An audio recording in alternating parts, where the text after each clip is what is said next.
More than 78% of freshmen plan to work during their college years.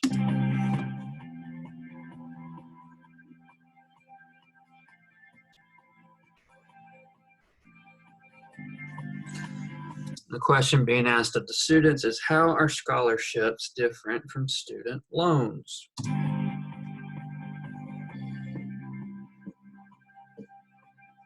Scholarships you don't have to pay back. Student loans you do. Scholarships, you're given money, but loans you have to, people lend you money and you have to pay it back. They're basically giving, it's like a reward. Scholarships you earn by being good in school or at a sport. Loans, or you just get paid to do it. The scholarships are just giving you money for like your strength if you're really good at doing something or you're in a sport, but the loans you're going to have to eventually pay off, which catches up a lot of people. Scholarships depend on like how well of a student you are and what your activities are sometimes, and money that you don't have to pay for. Loans you have to pay it back with interest.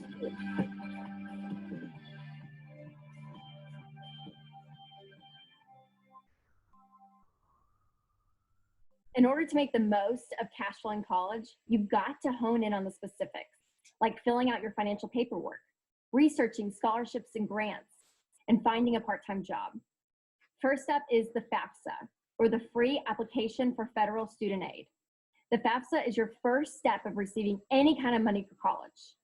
You can get started on the FAFSA as soon as your parents submit their tax information at the beginning of your spring semester of your senior year. That means you can fill them out as early as January or February, and the sooner the better, because some federal funding is awarded on a first-come, first-served basis. So don't forget to file your FAFSA early. Filling out the FAFSA helps the government determine how much need your family has when it comes to paying for college. Based on what they find, you'll be awarded student loans and possibly grants. Remember, student loans are bad news. Make sure you ask that student loans be removed from your funding. Grants, on the other hand, are golden.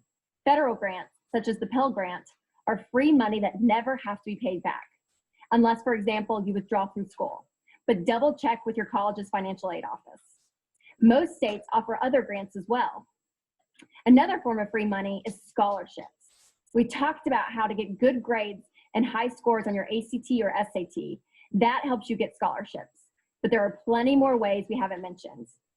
Your college or university probably offers scholarships for things like being on a sports team, past volunteer experience, leadership roles, ethnicity, religion, or your college major. Some community-based organizations like the Rotary Club offer college scholarships. Also, local businesses offer them for children of employees or employees themselves. Of course, you can also search online to find countless scholarships, ranging from silly to serious. Now, you might have to write an essay, which sounds time-consuming, but think about it. If you just spend 1 hour writing an essay that earns you a $500 scholarship, that's like 50 times the amount that you could make working 1 hour at a part-time job. The bottom line is this: applying for scholarships will make a dent in your college costs. If you get stuck at any point in the process, just stop by your college's financial aid office. You can always check out our tools and resources on foundationsu.com. Once you've chosen your school and have scholarships and grants rolling in, you may be all set. If not, that means there's still a little bit more work to be done. Okay, you might be thinking, isn't college supposed to be fun? Nobody said anything about working on top of school. Okay, hear me out. Did you know that 78% of freshmen plan to work during their college years?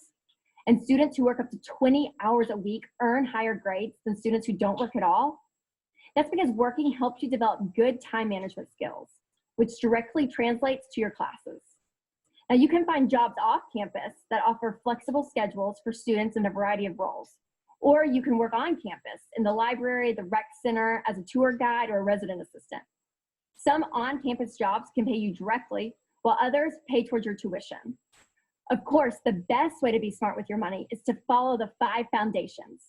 That's because 8 out of 10 students who drop out of college drop out due to money. And if you do your research, apply for grants and scholarships, work while you're in college, have an emergency fund, and stick to your budget, you can be a student without a student loan and graduate debt-free. Thanks for listening, America. This is the Dave Ramsey Show. Next on the phones is Sarasota, Florida. Jim is calling. Hey, Jim, what's going on, man? Hey, Dave. What's wrong with using student loans to help pay for college? Aren't loans okay as long as they're a good investment? Well, I do agree with you, Jim, that a college education is a good investment because what you're really investing in is in you and in your future.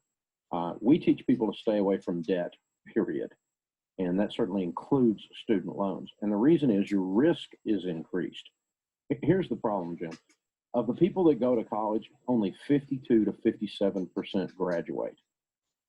That means almost half the people that go to college with student loan debt come out without the degree and with the debt. Major problem. See, that equals risk. And you can't believe how many 32-year-olds I have talked to who are still struggling to pay off their student loan debt 10 years after college. And their student loan debt is dictating to them the type of career they can have because they can't afford to go out and do that job they want to do or open that business they want to open because they're stuck paying this loan. It saps the life out of you. And so while it sounds real sophisticated and real cool to call student loan debt good debt, it's really not, dude. Choose your college carefully to where you can afford to pay cash while you work your way through with your parents' help and getting scholarship help and those kinds of things. Thanks for the call.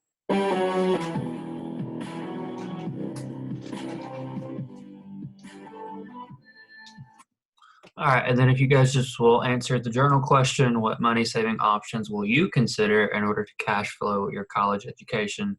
That will be great. All right.